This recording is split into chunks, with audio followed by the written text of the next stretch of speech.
A kú déédé àsìkò yìí. Kókó inú ìwé ìròyìn la mú wá fún yín láti inú àwọn ìwé ìròyìn ilé wa. Orúkọ tèmi ni Ọmọgbémisọ́lá ọmọ Alọ́gọ̀madẹ̀. Gómìnà ìpínlẹ̀ Ondo Lucky Ayédatiwa ti ké sí àwọn kọmíṣánná aṣẹ̀ṣẹ̀yàn pẹ̀lú àwọn olùbádámọ̀ràn pàtàkì kí wọ́n rí ipò wọn tuntun gẹ́gẹ́ bí ìpè fún iṣẹ́ ìlú.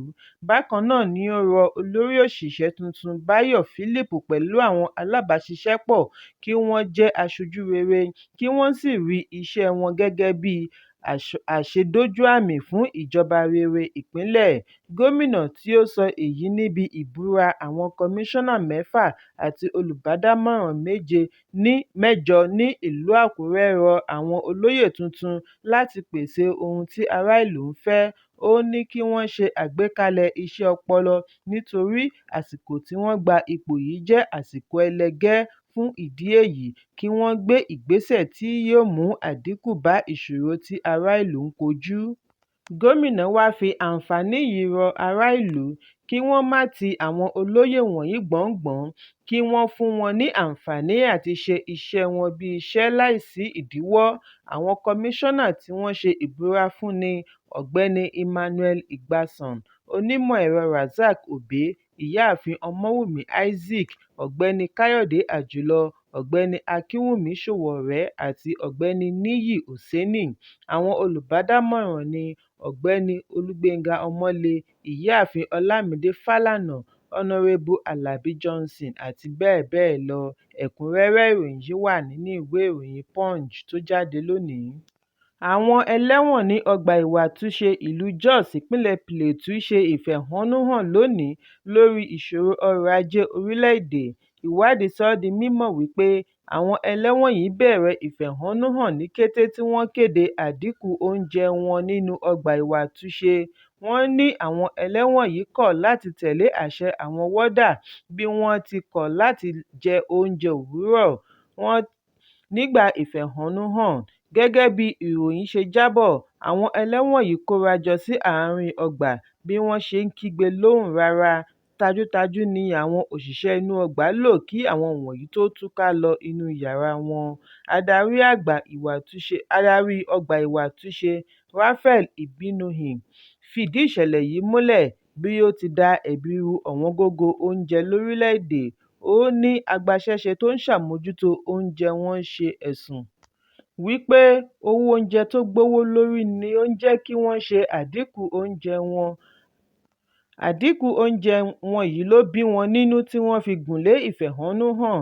Ibinuhin tẹ̀síwájú wípé ìfẹ̀hónúhàn yìí kò lẹ́tọ̀ọ́ nítorí ọ̀wọ́ngógó oúnjẹ yìí kì í ṣe ọ̀rọ̀ ẹnìkan, gbogbo orílẹ̀-èdè ló dé bá. Ìjọba àpapọ̀ sì ti ń wá ojútùú sí ọ̀nà àbáyọ fún un. Ó ní níwọ̀nba ìgbà tí ìjọba àpapọ̀ ti ń gbé ìgbésẹ̀ lé e lórí, ohun tí wọ́n bá bọ̀ yóò jẹ́ àǹfààní fún gbogbo ènìyàn láì yọ àwọn èrò inú ọgbà ìwàtúnṣe sílẹ̀. Ìwádìí jẹ́ kó di mímọ̀ wípé oríṣiríṣi ìfẹ̀hónúhàn ni ó ti ń wáyé jákèjádò orílẹ̀-èdè látàrí ìṣòro ọrọ̀ ajé tó ń kojú ọmọ orílẹ̀-èdè. Ẹ̀kúnrẹ́rẹ́ ìròyìn yìí wà nínú ìwé ìròyìn Daily Post tó jáde lónìí. Àwọn olùgbé Goningora ní ìjọba ìbílẹ̀ Chikun ìpínlẹ̀ Kaduna ti gbogbo ojúnà Kaduna sí Abuja pa lánàá láti ṣe ìfẹ̀hónúhàn lórí bí ìwà ìjínigbé ṣe sọdọ̀ lójúnà yìí.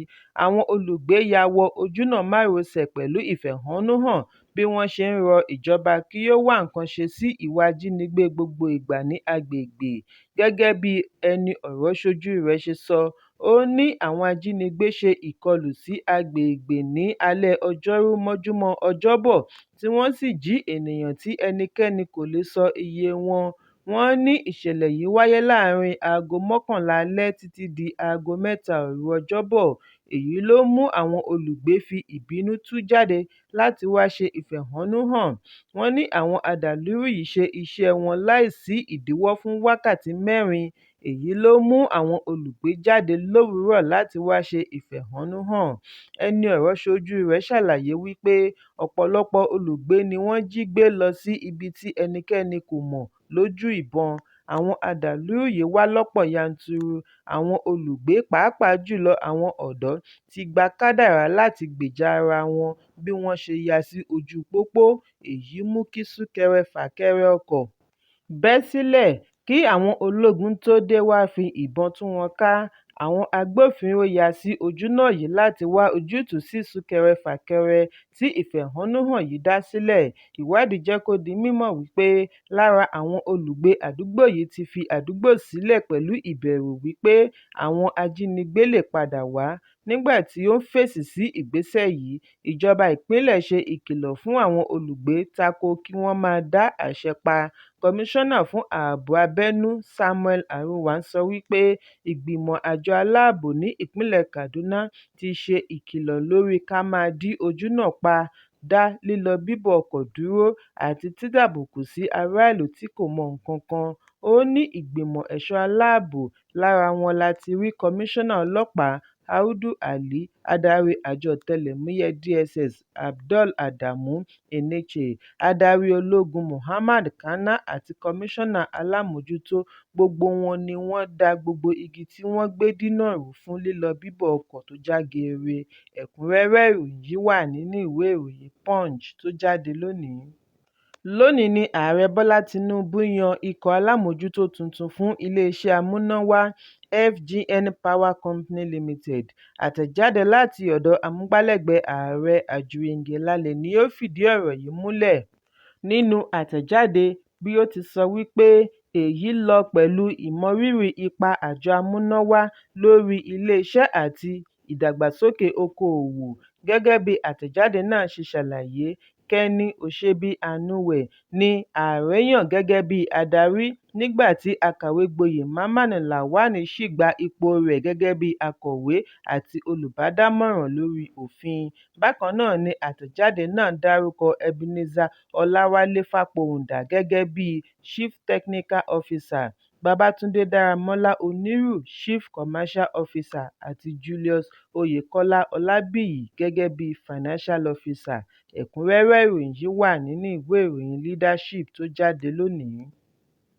Ìlúmọ̀ọ́ká òṣèré ilẹ̀ Nàìjíríà Tọ́lání Quadri Oyèbáméjì, tí gbogbo ènìyàn mọ̀ sí Sisi Quadri, ti di olóògbé.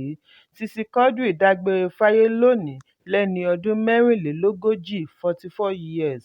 Lára àwọn akẹgbẹ́ rẹ̀ tí wọ́n jọ ń ṣeré orí ìtàgé ni wọ́n túfọ̀ ikú rẹ̀ lórí ẹ̀rọ abánidọ́rẹ̀ẹ́.